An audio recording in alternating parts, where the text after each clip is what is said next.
One, I humbly welcome Dr. Shekhar sir to present the welcome address. Sure, sir. Thank you.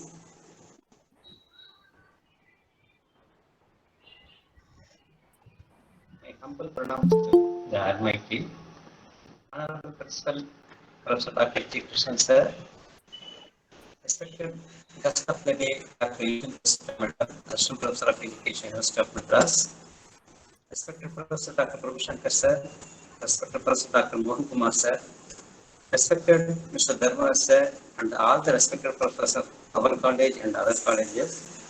Beloved students from our college and various colleges, a very pleasant morning to you all. I deem it a great privilege and an honor to welcome you all to the webinar Pedagogy in Education. Pedagogy is a form of self-determined learning practices and principles rooted in anthropology. Break It has down, sir, recently voice. resurfaced.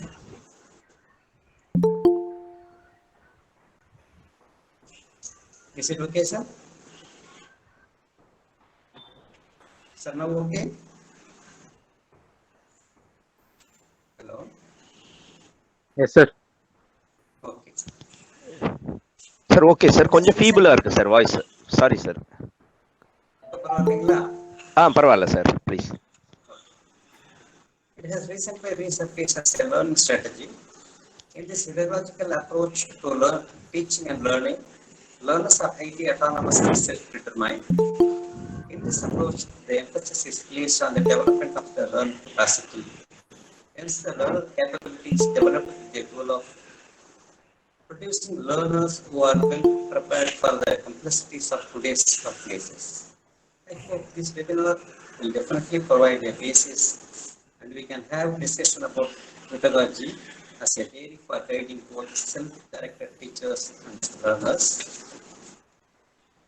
It adds pride for our pioneering institution, which was established in the year 1856, and the institution has now reached the heights of 164th year of service in teacher education with great success and laurels.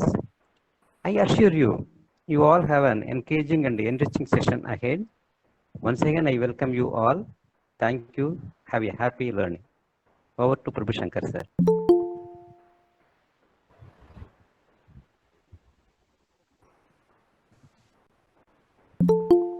Prabhu, sir. Sir, follow பண்றோம் sir. Yes, sir. Sir. I invite Dr. G. Krishnan sir, our principal, Institute of Advanced Study in Education, to deliver the presidential address. Sir, please, sir. Thank you, sir. அனைவருக்கும் என்னுடைய அன்பான காலை வணக்கத்தை முதலில் நான் தெரிவித்துக் கொள்கிறேன். இந்த ஊரடங்கு காலகட்டத்தில் கடந்த 2-3 மாதங்களாக தொடர்ந்து சைதை கல்வியியல் மேம்பாட்டு நிறுவனம் கற்றல் கற்பித்தல் நிகழ்வுகளில் ஒரு தொடர்ச்சியான இணைய வழி கருத்தரங்குகளை நடத்தி கொண்டு வருகிறது. அத்துணை பேராசிரியர் பெருமக்களும் குறைந்தபட்சம் ஒரு 5-6 கருத்தரங்களை தொடர்ச்சியாக இந்த காலகட்டங்களில் நடத்தி மாணவர் சமூகத்திற்கும் அறிஞர் உலகத்திற்கும் ஆய்வு உலகத்திற்கும் ஒரு மிகப்பெரிய சிந்தனையாளர்களை கொண்டு வந்து அவர்களுடைய கருத்துக்களை பகிர்ந்து கொள்கிற ஒரு வாய்ப்பு எங்கள் கல்லூரிக்கு அதிகமாக கிடைத்திருக்கிறது நான் நம்புகிறேன். அந்த வகையில் ஒரு ஆசிரியர் மாணவரை போல கற்றல் என்பது தினந்தோறும் கடைபிடிக்கக்கூடிய ஒரு அணுகுமுறை என்பதை எங்கள் பேராசிரியர் பெருமக்கள் அனைவரும் தொடர்ந்து இயங்கிக் கொண்டிருக்கிறார்கள். அந்த வகையில் இன்றைய தினத்தில் இந்த நிகழ்வை தலைமையேற்று நடத்தி கொண்டிருக்கின்ற அறிஞர் பெருந்தகை டாக்டர் பிரபு சங்கர் சார் அவர்கள் மிக சிறப்பான முறையிலே ஒரு இளைஞரை எவ்வளவு வேகப்படுத்த முடியுமோ அந்த அளவுக்கு மற்றவர்களையும் தன்னையும் இயக்கிக் கொண்டு இந்த நிகழ்வை அவர் முன்னின்று நடத்தி கொண்டிருக்கிறார். இன்றைய தினத்திலே பெடகாகி இன் எஜுகேஷன் என்கின்ற தலைப்பில் பன்முனைப்பு கற்றல் என்ற அடிப்படையிலே பொருளிலே இந்த நிகழ்வை அவர் நடத்துகிறார். அதற்கு தேர்வான ஒரு அறிஞர் பெருந்தகையை அவர் அழைத்து வந்து அவருடைய நேரத்தை பல்வேறு விதமான பணிகளுக்கு நிமித்தமாக இந்த நேரத்தில் நமக்கு ஒதுக்கி பேராசிரியர் பெருந்தகை டாக்டர் யூஜின் ரொசிட்டா அவர்கள் நம்முடைய தாய் பல்கலைக்கழகமான சென்னை பல்கலைக்கழகத்தில் கல்வியியல் துறையிலே பணிபுரிந்து சிறப்பாக இயங்கி வருகிற அறிஞர் பெருந்தகை அவருடைய அறிவையும் ஆற்றலையும் நம் மாணவ செல்வங்களுக்கு வழங்குவதற்காக அப்பெருமகனாரை அழைத்து நமக்கு கருத்துரை வழங்க இருக்கிறார்கள். இந்த நேரத்தில் வரவேற்புரை ஆற்றியிருக்கிற பேராசிரியர் பெருந்தகை டாக்டர் சேகர் ஐயா அவர்களுக்கும், நிகழ்விலே நன்றியுரை அல்லது தொகுப்புரையாக வழங்க இருக்கிற பேராசிரியர் பெருந்தகை மோகன்குமார் அவர்களுக்கும், இந்த நிகழ்வுகளை முன்னின்று தொழில்நுட்ப ரீதியாக இயக்கிக் கொண்டிருக்கின்ற எங்கள் கல்லூரிக்கு கிடைத்த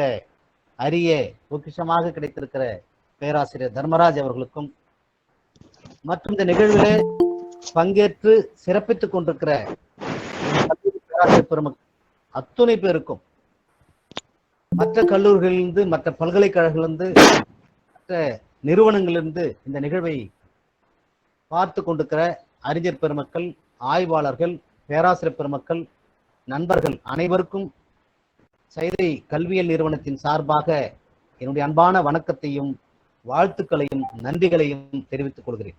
குறிப்பாக தன்முனைப்பு கற்றல் என்பது ஊக்குவித்து ஒரு மாணவனை கற்றுக்கொள்ள வைப்பது என்பதும் இன்றைக்கு அடிப்படையாக 2 வேறு பிரிவுகளாக இயங்கிக் கொண்டிருக்கிற கற்றல் முறைகளிலே தன்முனைப்பு என்பது பழைய காலகட்டங்களிலிருந்து நாம் எடுத்து பார்ப்போமானால், சங்ககால கல்வி முறைகளிலிருந்து பார்ப்போமானால் அது தனித்துவமிக்க ஒன்றாக இருக்கிறது.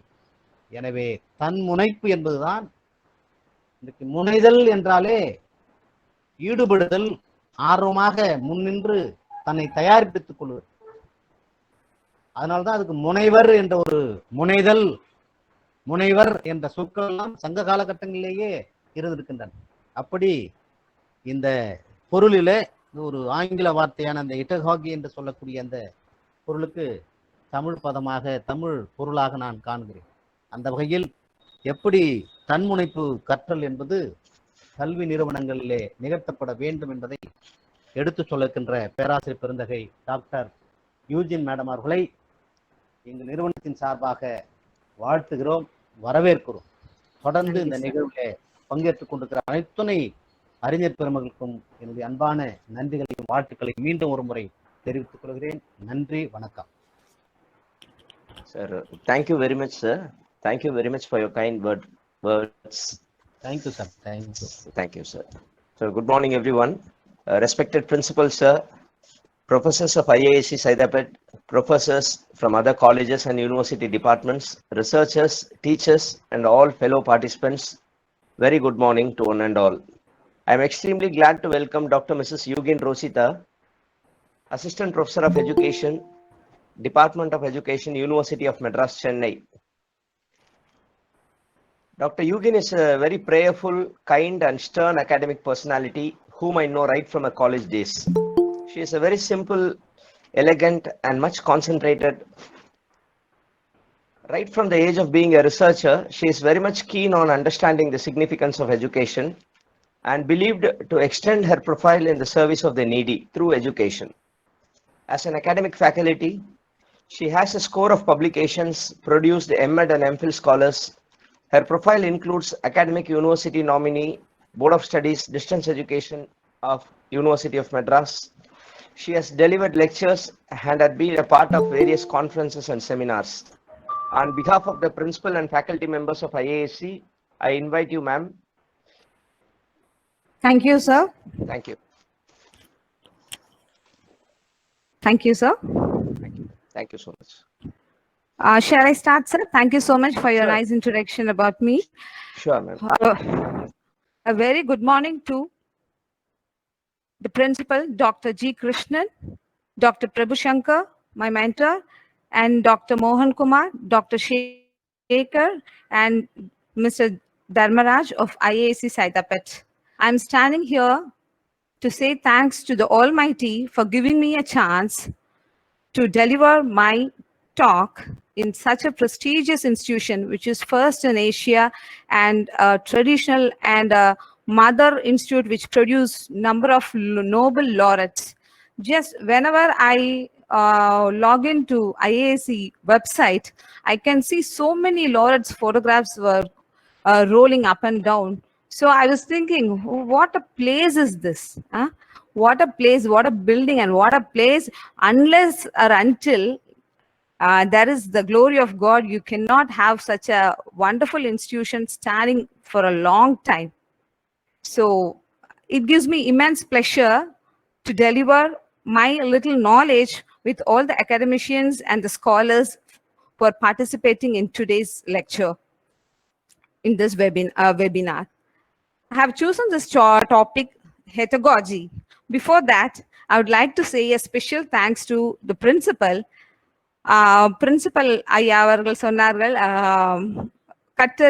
கற்றறிஞ அறிஞர்கள், முனைவர்கள்னு ரொம்ப அழகான தமிழ்ல நம்ம டாக்டரேட், அதுக்கான ஈக்குவலண்ட் வேர்ட், ஹெட்டகாஜிக் ஈக்குவலண்ட் வேர்ட், இதெல்லாம் ரொம்ப அழகா தமிழ் படுத்தினார்.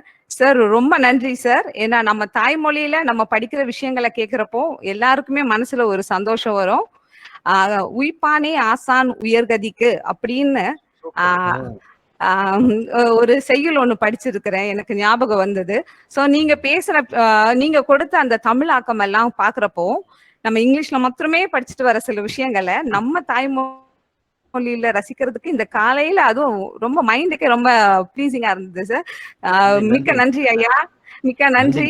உங்களுடைய இந்த தமிழ் படுத்துதலும் இந்த தமிழ் உரை சொற்றொடல் வழிபடுத்துதலும் மாணவர்களுக்கு கண்டிப்பாக போய் சேரும் என்று நான் நம்புகின்றேன். முடிந்தவரை நானும் உங்களை ஒரு இன்ஸ்பிரேஷனா எடுத்துட்டு முடிஞ்ச அளவுக்கு நல்ல டெக்னிக்கல் வேர்ட்ஸ்க்கெல்லாம் தமிழ் படுத்துதல கொடுக்கணும்னு நானும் முயற்சி பண்றேன். உங்களுடைய உரையாடல்ல இருந்து நான் இன்னைக்கு கத்துக்கிட்ட செய்தி. Now, thank you sir, and thank you for all the supporting team. Now let's focus on the topic of today's talk, pedagogy in education. As such, we, the people who are engaged in teaching learning process, teachers of elementary education, teacher of middle education or secondary education or higher education, whoever it is, the teacher is a teacher. Whenever initially I started my career with the Women's College of Education, every batch by default I'll ask this question: how many of you have chosen this profession on your choice or forced by somebody else in your family members? And almost out of 100 children, 5 to 10% of the girls used to put up their hand. And they will say, ma'am, 95%, approximately 94% of the girls, they'll choose their career based on their own mindset. And balance of 5% of the people, they'll say, being a woman, my parents forced me to choose B.Ed. This was the regular answer of this 5% of the people who are choosing education. But however it is, the B.Ed course, the art of teaching, the art and science of teaching, whatever we are, however we are deliberately teaching to our B.Ed and M.Ed scholars, at the end of the course, those girls, those 5% modify their behavior, and these guys shine like anything compared to the other girls who choose their profession on their own. So this is the miracle of our teaching core, our subject, our discipline, teacher education. So this teaching learning process will start from a childhood. To lead a child, obviously these are all the things we know, but anyhow I just want to start from the beginning. When we want to lead a child in the teaching learning process, we scientifically, technically use this word as pedagogy. Peda is child, all of us know. And the next extension, when we want to lead an adult in teaching learning process, obviously we'll do andragogy. We'll say andragogy. The same manner, when the adult want to extend the next step, always a step ahead. The best brains always try, whether there is economical pressures or any other pressures in the family, but still the best brains, those who have thirst for knowledge, they always try a step ahead. And those kind of people, they want to go beyond their problems, and they want to fulfill their thirst in getting the knowledge. And those kind of people are called as they are calling to lead a self. These are the people, they lead by themselves. So if a person is writing a biography, that is called autobiography. If a person is leading themselves, shall we name it as autogogy? For this equivalent word, there is an equivalent. And why we are not choosing this autogogy in this for this technical word? The problem is autogogy in the self. If I am leading myself, I am writing my biography myself, we are called as autobiography, because nobody is insisting me, I am writing on my own style. But teaching and learning process is not like that. Without a teacher, without a mentor, you can't. So that is why the autogogy is turned into, technically, it is called as heterogogy. Heterogogy, it's from a Greek word. Heta is the equivalent word for self. So that is why this technical word comes from. And there are a lot of people working on this heterogogy in the recent days, starting from 2000, though it is in our Tamil literatures for so many years back. But in the Western population, people are focusing it right from 2000. There are a lot of publications coming about heterogogy, and a lot of researchers are going in and around the world about heterogogy in higher education. But still, this is the etymology. This is the base of how this word came into effect. This is called a study of self-determined learning.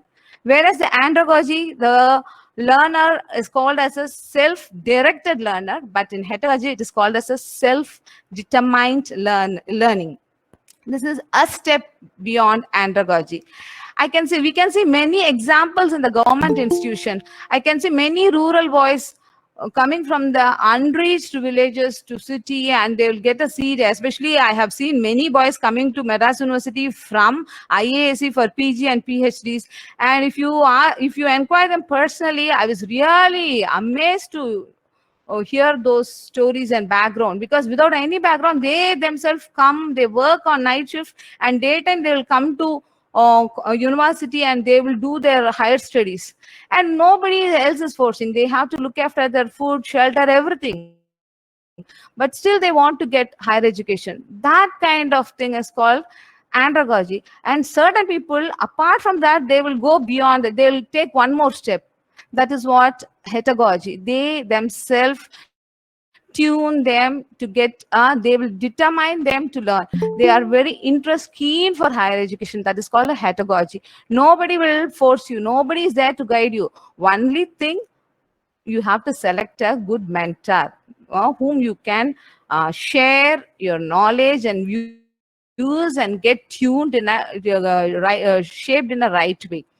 And teaching learning process, students, the recent work of the recent publication, which is published in 2020, says in this teaching learning process, students themselves determine the learning. So student has to join. When I still remember when I joined for my PG program, my mentor said, you go to the other institution and see how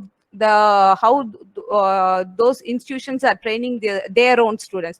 So first time I got permission from IAC Hyderabad, and I came there and I visit. That time only I met Dr. Prabhu Shankar, and sir said, you go, he guided us and said, go, you refer this book. If you want to do your research in qualitative, you go and take this book written by Opik and you read. That was the first hint he gave me.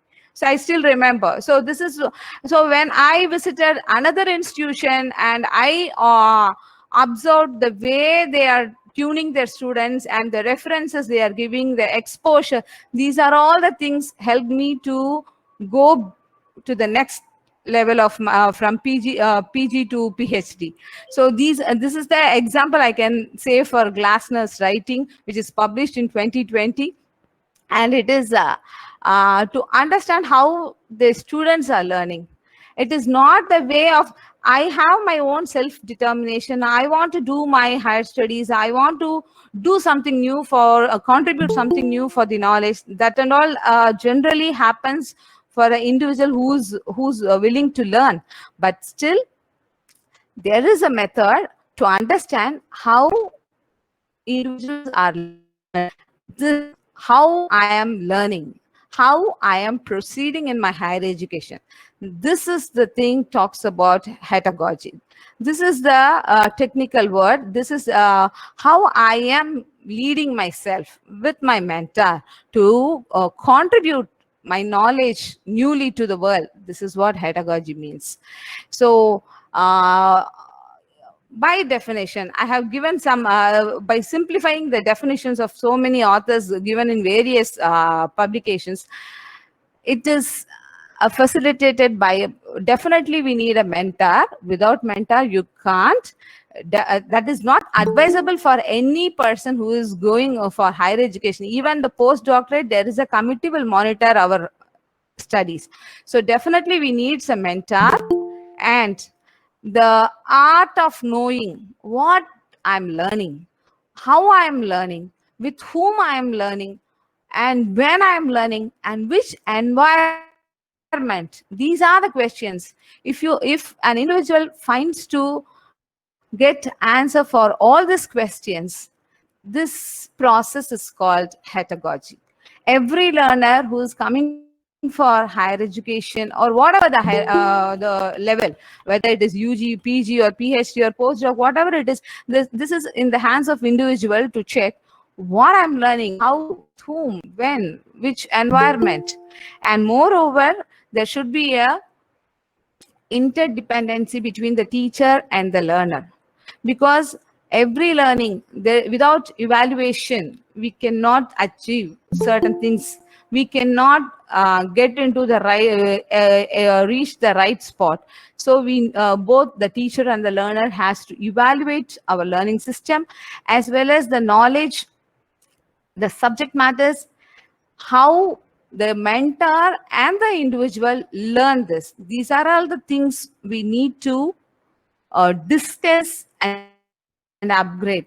This is the definition explained by in different researchers' context. So one thing is, it is facilitating. We need to find the answers for many questions, and we should be clear in getting the evaluation methodology, as well as we want to discuss the subject matters between the guide. The mentor has to discuss whatever the learner is doing, and for the learner, the mentor has to read, and for the mentor's question, the learner has to work hard and to find and to create knowledge. This is the interdependency, give and take policy of pedagogy. In pedagogy, we'll give knowledge to children. We never try to take from the children. In andragogy, the learner, the adult, whatever available in the source, he used to grasp it.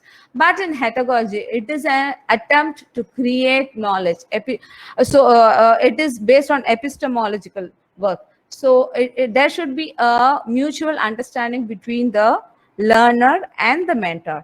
This is what the many authors are giving. So I have explaining it in a very simple manner from out of my best understanding. And every learning, even in our class, we have observed many students. Some children are very good in practical work. Some children are very good in theory, and some students are very good in knowing what is what, and some children are knowing how it happened, why, what is the need.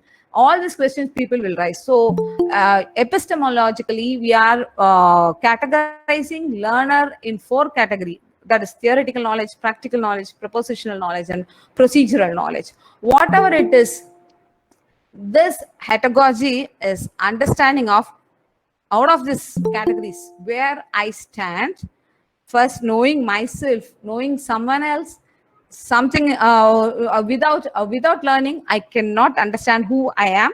Because even you just, for example, if we take the caveman in the initial stage, Stone Age, they want to express some, what they experienced, they expressed. So they started drawing on the rocks.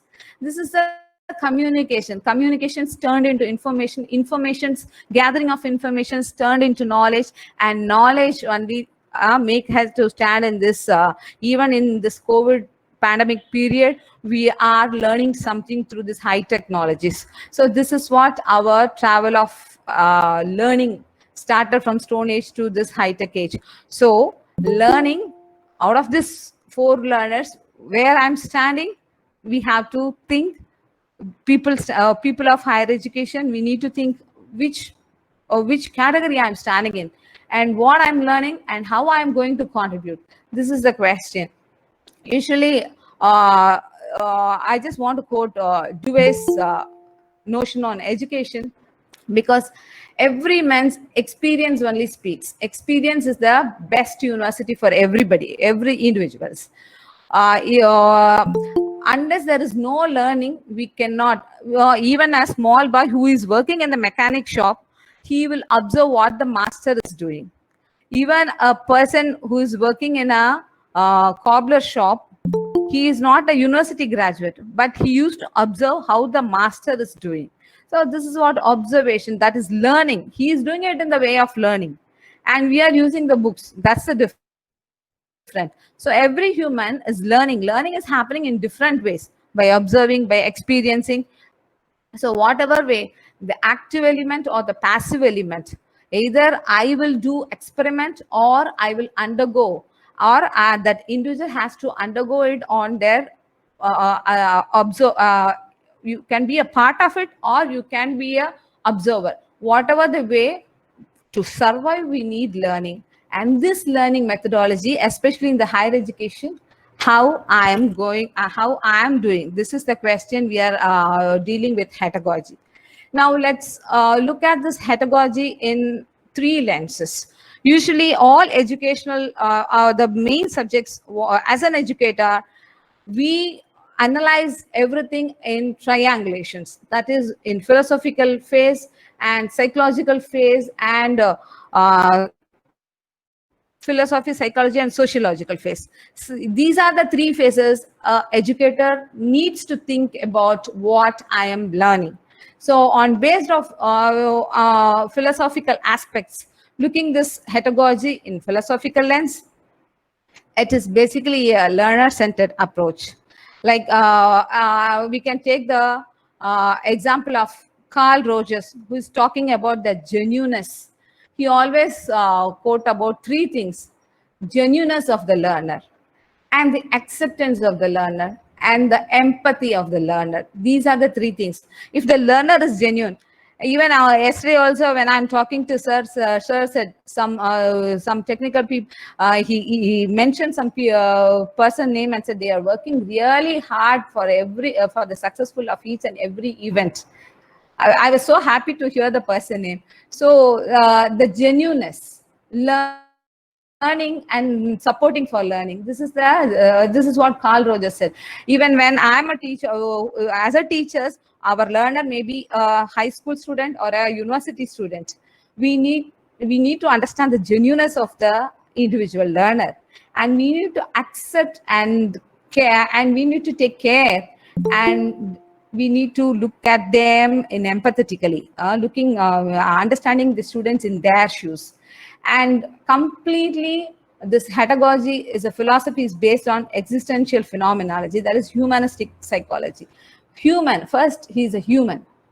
Obviously, he's going to reach the heights of knowledge, no doubt. That for that only the teacher, the mentors are trying to help them in pedagogy. But still, everybody, our approach should be in the humanistical way. And the 3 things everybody need to understand is building essential characteristics for meaningful learning is we need to build we need to build a network. Unless there is a network, like even in UGC also advising to have a memorandum of understanding between institutions, and even the small institutions also, they'll have a tie-up and they will send their students for one subject to the other college, and for one subject they will invite the other college students, and the teachers will teach. See, these are the networks we need to build to know understand the different aspects of knowledge. The same teacher, instead of getting it in under one roof, let the learners go and build a network, and the dialogue and and freedom. These are the three things. These are the basic things of pedagogy philosophy, because many things, even in the PhD scholars, we can see many times the guide will decide the topic, and many times the guide will argue even in the vivos. That is not a healthy thing for us on part of the scholar, right?